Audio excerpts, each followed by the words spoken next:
All right, so today we're going to be talking about why is it that women love men who don't need them? Because unfortunately, like there is a burden that people tend to feel, especially in today's society, especially women, whenever they sense that you really want them, it tends to push them away, right? Now, it doesn't push away the women that actually deep down really like you, but the women who are on the fence about you and they still need to get to know you to develop proper feelings for you, showing them that you need them too badly can potentially push them away. And unfortunately, we tend to show them that we need them not through verbal things, right? Which is the problem, because then we're victims to our non-verbal cues, because you send signals that you're desperate, and so it pushes people away. But the problem is that these signals, you're not aware of them. So we're going to talk about why that happens and what you could do to reverse it.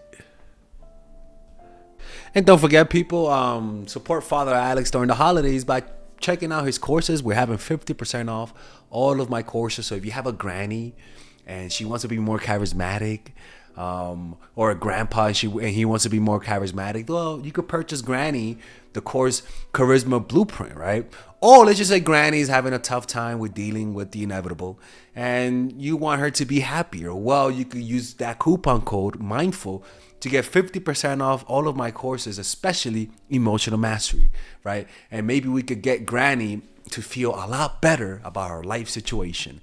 You can click on the description down below to purchase it. It is not just that, we also are all of our previous courses, you could use those coupon codes for that. And let's just say Granny wants to talk to me on the phone because she feels like talking to me will help her. Well, you could purchase Granny a one-on-one session with Father Alex online using the coupon code Mindful, okay? It's important to let people know that you're not desperate for commitment. It's important to let people know that you're not desperate for sex. None of that kind of stuff, right? So the reason why you want to do this is because when you're getting to know people, you don't really know the person, all right? And a lot of the times, people date with their hearts. People date with their limbic system. They only go after people who create a bigger neurochemical party in your mind, right? But the problem is that if you go off of the chemistry, if you go off of how they look, you're gonna look past their character, and you're gonna create a halo effect where you stop seeing the person for who they are. The problem is this, is that a lot of the times when we feel chemistry and we like the person, we feel like we know their true character. The problem is that that's just their personality or their public representative. You don't really know their character. Their character is deeper, and their character is shown to you over time under certain circumstances. And unfortunately, you don't want to get to know this person once you commit to them, because then it's already too late. You're already in love with them. You know what I'm saying? And the thing is that emotions are cloudy. You have to remain skeptical when you first getting to know them. By you remaining skeptical, please don't do this if you're naturally skeptical of people. First of all, don't do this. Most people are not skeptical. Most people go off of appearances, okay? If you're someone that always questions everyone, this is not the video for you, okay? Put the computer down, Terminator, and watch another video, because this is not the video for you. But most people, when they're falling in love with people, they are certain about who this person is. They are certain about their personality and their character when they're in love. You gotta, when you first meet people, remind yourself that you don't know them. They'll want to give you, because what people want to do is they want to tell you that the fantasy that you're seeing, the experience that you're feeling right now is reality. Right? They don't want you to look deeper about their character. They want you to buy into the fantasy and the myth that they're creating about themselves. You want to maintain mental independence and continually be skeptical until you commit to them. Continually look for evidence that goes against the personality that they're showing you, and look for opposing negative traits about them, especially if you feel intense, deep chemistry with this person. Because the more deep chemistry you feel, the more biased you are, and the more susceptible you are to getting manipulated, to getting played, to completely having a really negative experience with this person. So that's why a lot of the times people who don't need you create that feeling, because a lot of the times you feel like they're not looking at a fantasy. You feel Like they're looking at just reality straight on. And being in love is very similar to when you're on drugs, right? If you're the only one on drugs, you feel a little weird. You want everyone to join in, right? It's to be like, hey, you want some of this crack? Come on, man. Everyone is in it. Try this crack, right? And I remember when I would go to raves and I did Molly during that time. I wanted to hang out with people who were also rolling, to be honest with you, right? And so it's kind of very similar to that, where you want people to be on your level. So when you know that this person doesn't feel that same chemistry, you sort of want them to join in, and you don't feel that they also feel that chemistry. So as a result, it makes you want them. It makes you want to seduce them. It makes you to get them to fall for you, if that makes any sense. So how do you do this? First of all, don't commit your affections, right? Don't let them know that they're the only one. The biggest mistakes that people make when they're trying to apply this strategy is that their insecurities, even if you're seeing other people, you'll hide the fact that you're seeing other people because you feel like that pushes people away. That's quite the contrary, right? You don't commit your affections to people and stay aloof. Even act like you don't even know how much they like you. You might know that they really like you. Stay aloof about the fact. Just say, oh my God, I cannot believe you gave me that gift. And what that does is that they'll say to themselves, this fucking idiot. What else am I supposed to do to show this guy or this girl that I like them? Right? And so that frustration makes them work harder. It is the fool who always rushes to take sides. Do not commit to any side or cause but yourself. By maintaining your independence, you become the master of others, playing people against one another, making them pursue you. Oh my God, I like you, but I didn't know, you really liked me this much. The aloofness frustrates people, It's almost like, I remember when I was younger, there was this girl who was into me, and I didn't know she liked me. And she wouldn't give me gifts, but you could tell by the psycho smile she would give me, by the way that she reacted to me compared to the way she reacted to other people. But I remember I stayed aloof, not because I was playing a strategy, but because I was a dumbass, people. And so this girl, I remember, she would go above and beyond to try to seduce me. But I was so dumb mentally, simply because I was insecure. I didn't know she liked me. I didn't know that a girl like her would like me at that time. So I was aloof. But I remember people telling me that this girl is obsessed with you, but I just couldn't see it. I couldn't see it because I just couldn't believe this girl liked me. You know what I'm saying? So eventually, over time, she got frustrated, and I went too far, and she just ended up going after another friend of mine, right? But the aloofness, I'm aware that thank you for doing this nice thing, but I'm not aware that you like me. It makes people show you that they like you because they think, okay, the reason why he's not chasing me back, the reason why, in her case, she thought it wasn't because I didn't like her. The truth is I didn't like her that much, but in her mind, she'll say, oh, it's because he doesn't know I like him. So the aloofness makes this person chase more, makes this person's chasing actions more obvious. And they expose their cards a lot sooner, which is to your benefit, right? And the key is that the aloofness frustrates them. They're like, God damn, how dense are you, Delexis? I fucking like you. Like, God damn, give me that dick. I'm kidding, she didn't say that, right? So that's one thing. So what you want to do, the mistake that I did is that I didn't give this woman hope. Now, again, I didn't know she liked me, but if in hindsight, to keep her interested, I should have just given her hope. Just say, oh, I was like, hey, Rachel, thank you. I really appreciate it. You're awesome. But recognizing that she likes me and giving her some hope and say, thank you so much. I really appreciate it. You're really special to me. That type of shit, right? Right? The giving of the hope, which you pretty much can do by just not saying no to them. And this is what people do when they don't like us. And this is really frustrating, especially when we don't have the backbone to tell them that we don't like them back. What that does is that it makes them obsessed with us. But when you don't give people a clear no, and you're saying, I don't know, that, yeah, I got to think about it. Maybe I really like you. Let me get to know you more. That tends to put people in a prison of hope. And it's cruel if you have no intentions of actually doing anything with them. but it does bring you power. Making people wait for you, making a host of people wait for your decision is a source of power. Don't look at me like that, people. The hell? Like, She managed to combine these goals by dangling the possibility of marriage in order to forge alliances. The moment she committed to any single suitor would have been the moment she lost her power. She had to emanate mystery and desirability, never discouraging anyone's hopes, but never yielding. This is why saying no outright is not good, even though it's really annoying. When you give people a no, you give them answer, you give them clarity, they're able to leave you. And they're able to leave in peace. But when you don't give them a clear answer, what that does is that it frustrates them, but it also makes them chase even harder. Because what they want is clarity from you. And what you're giving them is more confusion. But this frustration also comes with a sense of competition, and their self-esteem is also attached to it. So they take it personal. And what it causes them to do is chase harder.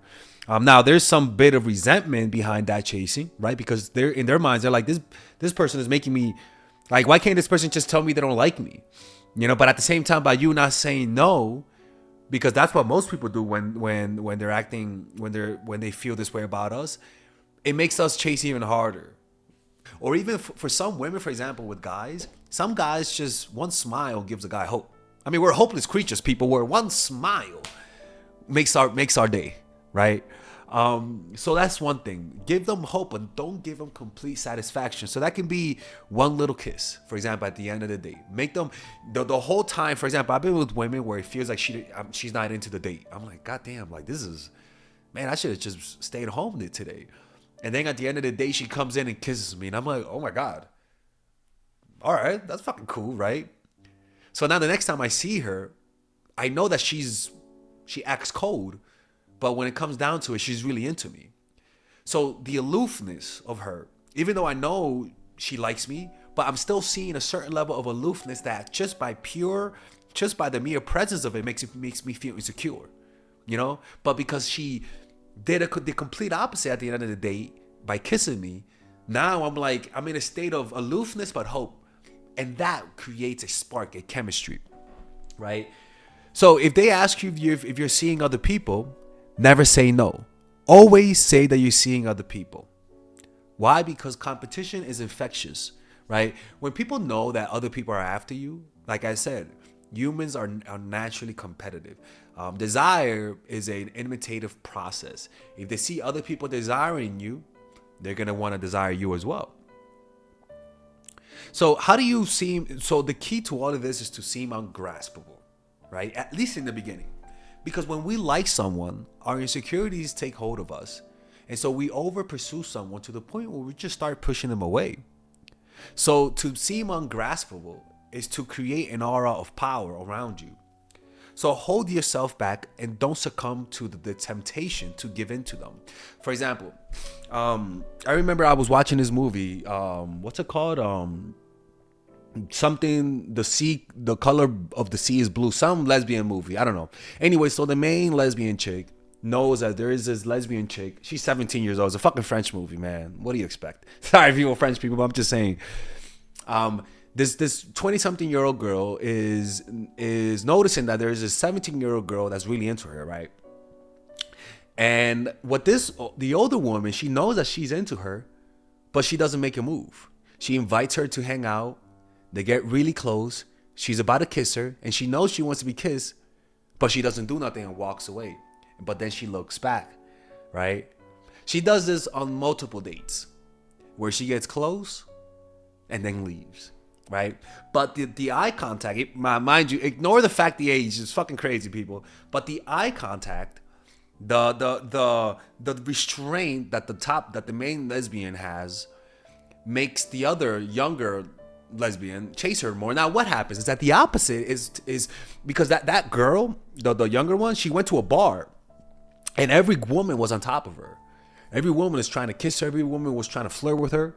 But the main chick, the really hot one, the older lesbian, she didn't even hit on her. In fact, that night, she didn't even get her number. She just left. She talked to her, had a friendly, casual conversation. She knew she was into her, right? Because of the way the younger one was looking at her. But she restrained herself. And so that restraint put the younger one, she reversed the table, and now she was chasing. Because every woman was chasing. And in fact, if she would have chased the younger one, she would have seemed like an aggressive lesbian like all the other ones. But she stood out by keeping the distance, being friendly, but not making a move of being physical. She let the onus of physicality be on the other girl. And that's what happened. She ended up just going after her and kissing her. And she became obsessed. So obsessed that she wanted a relationship with her. Right? But because she sensed that the top lesbian kept a physical and emotional distance, it frustrated her, but that she couldn't commit. Right? And so the younger lesbian, long story short, she ended up cheating on her, because she wanted to experiment men. Patriarchy, right? And the main lesbian ended up finding out. What happened? She was completely unforgiving. Kicked her the fuck out. She kicked her out. No heart. She just kicked her out. She begged to not be kicked out, but she just said, "Get the fuck out of my house. I don't want you no more. You went out with a guy." And while that was happening, I was cheering. I was like, "Yeah, team men, let's fucking go." And the girl that I was with, she was like, "You're fucking toxic. How dare you root for the destruction of a relationship?" Right? But that was a perfect example of that concept, right? By her holding herself back and not making a move and getting to that and inching to make a move, but always pulling back, put that girl, well, at that point she was 18, put her in fever pitch where she ended up making a move when in reality every other woman would have made a move on her, right? So that's one thing. That's why people who have boyfriend and girlfriends, right? That's why they're so attractive. Because like I said, especially the faithful ones are more attractive because they're hard to budge. You can't. So, or even gay guys. That's the ultimate kryptonite for a woman, right? So everyone would try. So what would happen is that by you maintaining your distance, but first of all, you got to show people that you're willing to commit, okay? So you can't do this and give people the impression that you can't commit because you have a shitty attachment style. Because then they won't blame themselves, right? You got to understand is that when they think that you're able to commit, but you can't commit to them, they take it personal, right? But when they know that you're flawed and that you have some type of like negative attachment style, well, they don't take it as personal. And their minds doesn't find a way to fix it, because since it's your problem, then that means I can't fix it. But since you commit to everyone but me, then that means I'm not trying hard enough, right? So that's the way that they backward rationalize. So you'll be more desired by not succumbing to their desires for you to commit. And that's the thing, is that when you rush to commitment, especially the first person that you meet, what that gives signals of is signs of weakness. You can't be doing that. You got to let people come to you instead and let them commit to you rather than and convince you to commit to them. Don't take the first person that wants a commitment. Don't accept the first sign of commitment. Wait a little bit longer. Wait 5 minutes extra. Wait another day, another week. Because what that does is that it just gives you more power. It just makes you look more attractive. And once they have you, they'll appreciate you more. Because everyone will try then to make you commit by giving you gifts, favors, right? And doing things for you and going out of their way for you. And what you got to do is accept them, right? Let everyone court you. And make sure everyone knows that you're being courted. But just maintain aloofness. Don't say, "I know I'm manipulating them." That's fucked up. Right?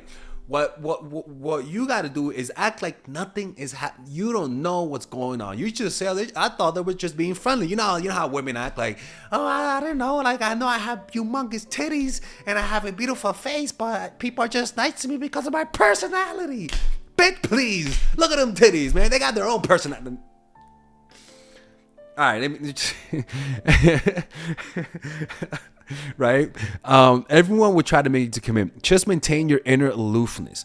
Don't seem like you can't commit. Eventually, commit. so that you don't seem like you're incapable of commitment or have some history of commitment. Just make sure that people don't think like you're incapable because you have some negative attachment style, right? Now, in order for you to do this, you have to be self-resilient. You have to, because if you're emotionally weak, you're gonna give in to the first person that offers you commitment, and that looks weak. And most of the time, it's not a good decision. It's better to weigh your options and wait a while and let others court you and let others impress you, so that then you can make a decision. So how do you do this? Well, don't depend on others to get things done. In other words, to get that validation, learn to self-validate yourself through developing a meditation practice, people. That's the best way to do that. Learn to have confidence in yourself by overestimating yourself more than usual, right? Overestimate how much you can handle pain. Overestimate how much you could wait. Overestimate how happy you'll be without them.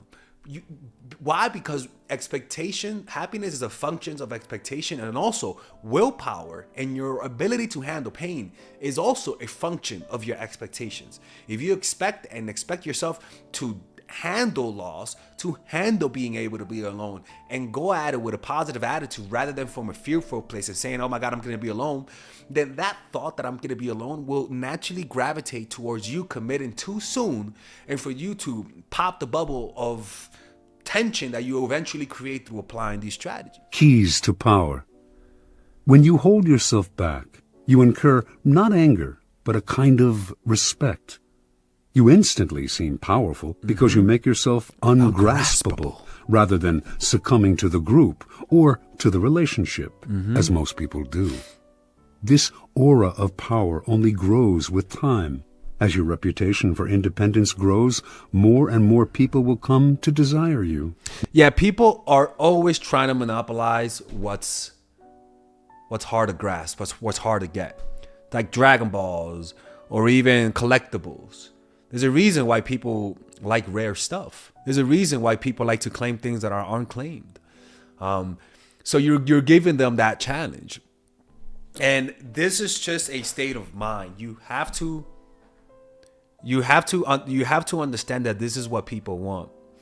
And turn your gaze outward and stop thinking of yourself and start thinking, what type of experience do people want? And what people want is something that's ungraspable, something that everyone tried but they couldn't get. Give them that illusion. Give them that satisfaction. That's how you seduce people. That's how you make them feel special.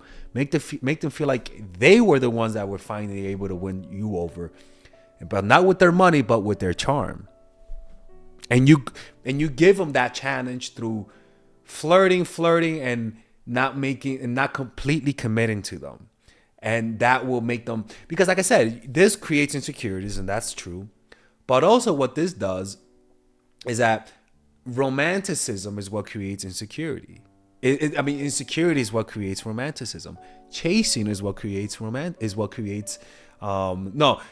insecurity is what makes people chase. You can't have both. You know what I'm saying? Wanting to be the one who gets you to commit. Desire is like a virus. If we see that someone is desired by other people, we tend to find this person desirable too. The moment you commit, the magic is gone. You become like everyone else. People will try all kinds of underhanded methods to get you to commit. They will give you gifts, shower you with favors, all to put you under obligation. Encourage the attention, stimulate their interest, but do not commit. Encourage the attention, stimulate their interest, but do not commit at any cost. Accept the gifts and favors if you so desire, but be careful to maintain your inner aloofness. Just like, because what that does, the aloofness will allow you to almost seem like the innocent bystander. You know, your awareness of what's going on will put the other person on the defensive, and they'll resent you for it. That's just how that works. You don't want people to resent you. You want to be able to have some form of ignorance as to the moves that everyone is making around you, so that then they can freely chase, freely express how they feel about you without feeling any sort of control on your part, if that makes any sense. This is the evilest video I've done in years, to be honest with you. So that's how you do it. That's how you seem ungraspable. And this is why people love those who don't need them. Because what you're doing is that by you not committing to them, you're telling them, I don't need you. People love to feel needed. That's one thing about people. And another thing about people is that people love people who don't feel like they need you. Because what that says is that you are important. What that says is that you are useful and resourceful. Right? And people want those types of people in their lives because everyone at one point wants distance. Everyone, even when they're with you, there's a certain level of wanting their own space that you feel like you can't have when you sense that the person that you're with is suffocating you. And you tend to resent that. And that tends to push you away from them. By you showing them that you're not too eager to commit, you're able to give people that ability to feel intimate with you while having that freedom to not feel that natural suffocation that most people bring in as a Trojan horse with the love that they provide, right? And what that does is that people want those traits in their kids. People want kids who are independent and can be by themselves and that could survive on their own, right? And so when they sense that you cannot be by yourself, that you are not independent, it's an unconscious desire to not want to have kids who are needy as fuck, right? I don't want those shitty genes. I want those independent genes from that person.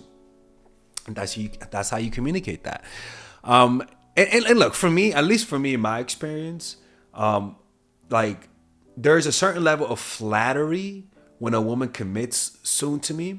But usually when a woman commits too soon to me and I'm flattered by it, a lot of times my self-esteem is a little bit lower in that moment. And I am not saying that accepting people who really want a relationship really fast with you is bad. It really isn't, right? But it's optimal to go after those who take their time with their commitment. It's just more optimal. And you want to play those numbers a little like that because usually people who commit fast are making emotional decisions. There's usually bigger problems underneath that. And I'm not judging people who want commitment fast. I'm not. But I'm just saying in general, there's usually something underneath that that's pushing you towards wanting quick commitment. It's just how that works, people. Anyways, I hope you guys enjoyed this video. If you guys ever want to work with me one-on-one, go to mindfulattraction.org. Don't forget, we're having 50% off all of our courses using the coupon code MINDFUL. And we're having 20% off my coaching calls using the coupon code MINDFUL. Okay? Anyways, take care, and I hope you guys enjoy.